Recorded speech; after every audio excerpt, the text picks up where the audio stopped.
दोस्तों, आपने कई बार सड़क पर ये वाइट कार को लाल पीली बत्ती के साथ देखा होगा, जिसका नाम एम्बेसडर है, जो एक समय पे लोगों के दिलों में राज करती थी। परंतु कुछ कारणों की वजह से सन 2014 में इस कार का प्रोडक्शन बंद हो गया। लेकिन फिर से ये कार कमबैक करने वाली है भारत में, एक नए अंदाज और बेहतरीन क्वालिटी के साथ। तो चलिए जानते हैं एम्बेसडर कार से जुड़े कुछ रोचक चीज़ों के बारे में और कैसे ये कार भारत में कमबैक करने वाली है। दोस्तों, ये कार को बनाने वाली कंपनी और कोई नहीं, हिंदुस्तान मोटर है, जिसने साल 1957 को पहली बार एम्बेसडर कार को भारत की सड़कों पर दौड़ाया।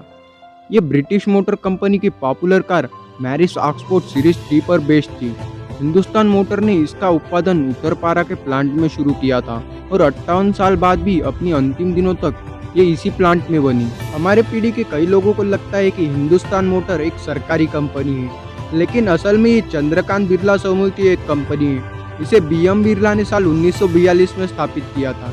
हालांकि कंपनी के एम्बेसडर कार को सबसे ज्यादा भारत सरकार ही खरीदा करती थी। भारत के नेता से लेकर शासन और प्रशासन में अगर कोई एक चीज कॉमन रही है तो वो है हिंदुस्तान मोटर के एम्बेसडर।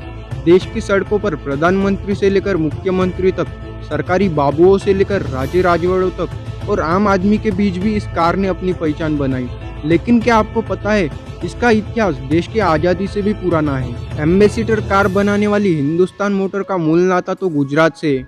गुजरात के ओकापोर्ट प्लांट पर कंपनी आज़ादी से पहले 1942 में कारों की असेंबली करने लगी थी।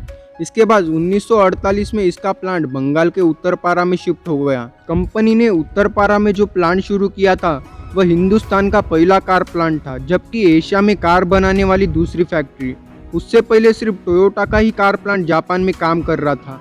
उत्तरपारा प्लांट अपने दौर की सभी सुविधा और बेहतरीन असेंबलिंग लाइन से लेस था। कंपनी के पास उत्तरपारा में 275 एकड़ का लैंड एरिया है, जिससे 90 एकड़ में फैला ये प्लांट भी शामिल है। हिंदुस्तान एम्बेसडर ने भारत की सड़कों पर 80 के दशक तक लगभग एक छत्र राज किया। एक दौर में इसे किंग ऑफ इंडियन रोड्स भी कहा जाता था।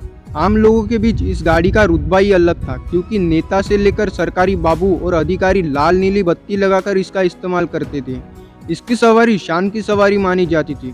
एम्बेसडर कार को अगर हम पावर का दूसरा अवतार कहें तो ये गलत नहीं होगा, लेकिन इसकी वजह ये नहीं कि ये सरकारी पदों पर बैठे लोगों की पहली पसंद थी, बल्कि इसका इंजन इतना पावरफुल था कि ये 2 लीटर के डीजल इंजन और 1.8 लीटर के पेट्रोल इंजन के साथ आती थी। अगर आज के ज़माने के हिसाब से देखा जाए तो ये किसी एसयूवी की पावर से कम नहीं थी।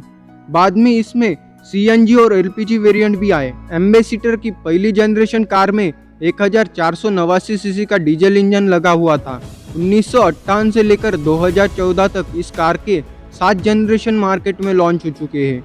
एम्बेसडर का पहला जनरेशन मार्क 1 था और आखिरी जनरेशन इनकोर था। आज के समय में भले ही मौजूदा कार बनाने वाली कंपनियों के मुकाबले एम्बेसडर की पकड़ मार्केट में ढीली हो चुकी है, लेकिन एक दौर यह भी था कि जब इसने दशकों तक देशों की सड़कों पर राज किया था। एक रिपोर्ट के अनुसार 2013 में global automotive program top gear में एम्बेसडर को बेहतरीन कार के रूप में माना गया था। एम्बेसडर को 1960 और 1970 के दशक में एक स्टेटस सिंबल के रूप में देखा जाता था। मजबूत बनावट और कंफर्टेबल राइड के लिए एम्बेसडर को भारतीय सड़कों का राजा भी कहा जाता था। 2014 में उत्पादन बंद होने से पहले हिंदुस्तान मोटर के एम्बेसडर की कुल यूनिट में से 16% यूनिट भारत सरकार ने खरीद ली थी। एम्बेसडर कार बंद होने के पीछे मेजर रीजन ये था कि 80 के दशक में मारुति मोटर की एंट्री हो चुकी थी और मारुति ने जापान की कंपनी सुजुकी मोटर के साथ कोलैबोरेशन किया और दोनों ने साथ मिलकर 800 सीसी की सस्ती कार मार्केट में उतारी। इसके बाद एम्बेसडर की डिमांड कम होने लगी।